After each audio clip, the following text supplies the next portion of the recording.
Okay.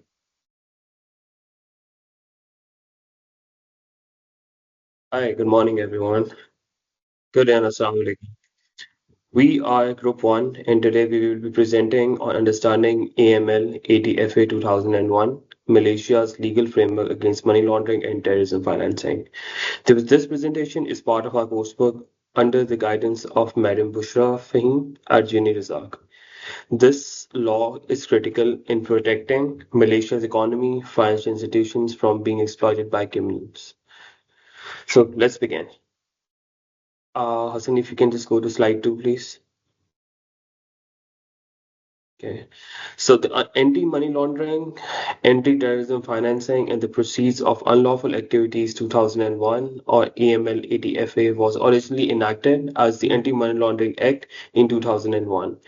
It was later expanded in 2014 to also include terrorism financing to meet international standards. The purpose of this act is to ensure that criminals cannot hide or enjoy the benefits of their illegal activities, whether it's from drug trafficking, corruption, fraud, or financing terrorism. The act brings Malaysia in line with the global efforts, particularly the recommendations set by the Financial Action Task Force, which is the international body combating money laundering and anti-terrorism financing. Let's look, yeah, please go to slide 3.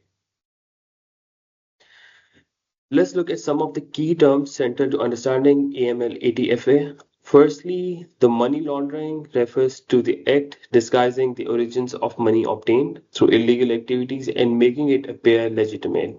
Secondly, terrorism financing involves providing or collecting funds, knowing they will be used for terrorist purposes. Lastly, proceeds of unlawful activities refer to any income generated through illegal means, including bribery, drug dealing, human trafficking, organized crime.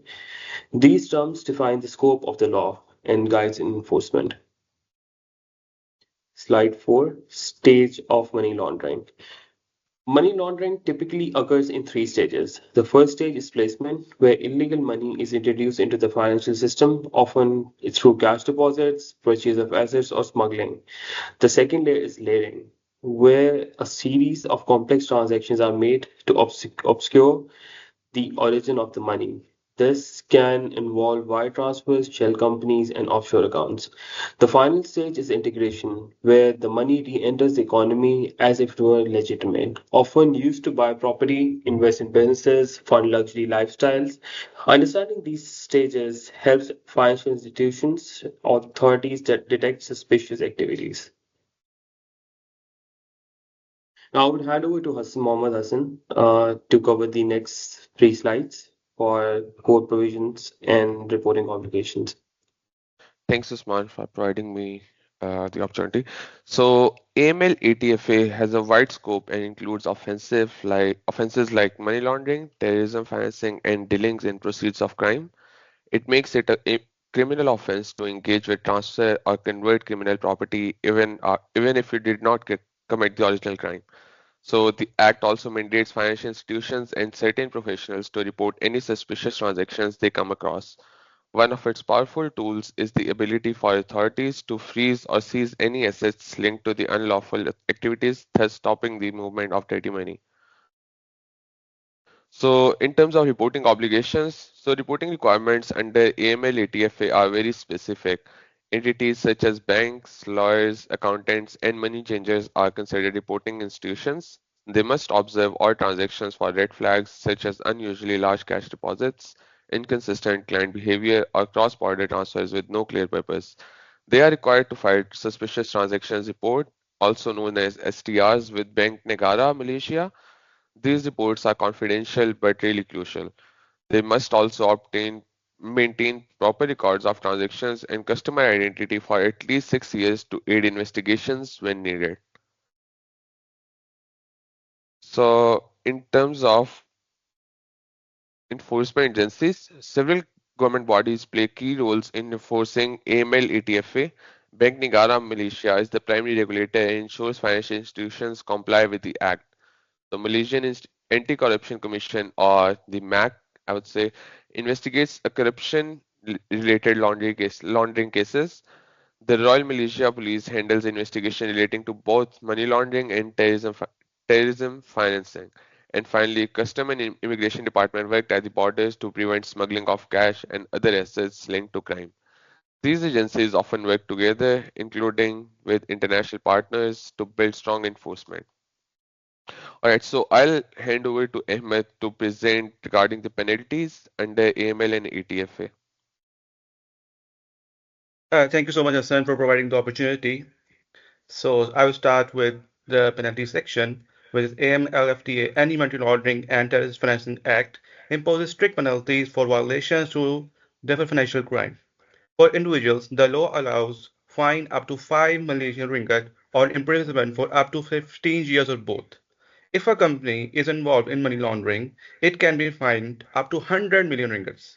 Even failure to submit the suspicious transactions report can lead to a fine of 3 million ringgit or imprisonment for up to 5 years. These heavy penalties are designed to promote a culture of compliance amongst businesses and professionals in Malaysia. Yeah, moving to next slide. One of the most well-known cases under AMLFTA was the Musa Aman, the former chief minister of Sabah. He was accused of laundering over 240 million ringgit through illegal timber concessions and was charged with 46 offenses. Would you believe that? However, the case was dropped in 2020. This raised questions and controversy over procedural decisions and political interference. The case illustrates the complexity of prosecuting high profile laundering cases, where evidence, political context, and legal strategy all play a role. It also shows that even prominent figures are not above the law, at least the principle. Moving to the next slide, the FATF guidance during COVID-19. During the COVID-19 pandemic, the FATF observed a spike in cyber fraud, scams, and digital money laundering. Lockdowns forced many institutions to adopt remote onboarding, which weakened their ability to conduct proper due diligence. FATF warned their criminals were exploiting the shift and encouraged countries to strengthen digital financial monitoring. In response, Malaysia introduced electronic Know Your Customer or KYC rules to verify customers' online money securely. This shows how AMLFTA must adapt to emerging threats, especially in the digital space. So this was my part. Now I will move towards our next candidate, Mr. Safiullah Javed. Thank you, Mr. Ahmed, for giving me a chance. Uh, so I will talk about Malaysia's role in global AML/CTF legislation and activities. So, as you know, Malaysia is an active member of Asia Pacific Group on Money Laundering, which works under the FATF, which is Financial Action Task Force. Uh, you know, Malaysia undergoes regular evaluations by these bodies to ensure its laws and enforcement meets the international standards. The 2015 Mutual Evaluation Report found Malaysia to be largely compliant in most areas, where some countries have been found red listed or even grey listed. Malaysia is a white listed country. Malaysia's global participation helps build international trust, attract investment, and protect our financial reputation on a global stage. Thank you. So next I will talk about different challenges Malaysia face in enforcement. So despite strong laws, there are ongoing challenges in enforcement. One major issue is the rise of cryptocurrency, which is difficult to trace and often used for anonymous laundering. Shell companies and trade-based laundering make it harder to prove the connection between money and crime. Cross-border cooperation can also be limited by legal and diplomatic barriers. So, additionally, many rural institutions lack the technical skills or tools to detect and report sophisticated financial crimes. So, these gaps need to be addressed urgently. So, what could be the recommendations we might think? To strengthen AML enforcement, we recommend several steps. So first, the reporting institutions need more regular training to stay updated on red flags and typologies. Secondly, government should invest in digital forensic tools that can track complex transactions, especially in crypto.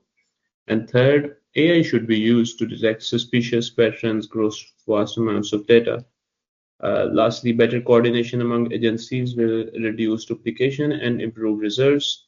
All of these will help Malaysia remain resilient against financial crime.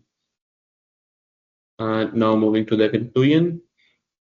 So AML ATFA is vital for Malaysia's integrity, and it plays a vital role in safeguarding Malaysia's financial system. It must continue to evolve to meet digital threats, and enforcement must remain proactive and adaptive. Compliance with FATF helps us maintain global credibility and economic stability. And everyone plays a role, from banks to students to future professionals, citizens, doctors, engineers, jewelry makers. We all have role to play, in promoting financial integrity. So thanks. That brings our presentation to an end. Thank you. Thank you, everyone. Thank you, everyone. Thank you, Thank you, everyone. everyone.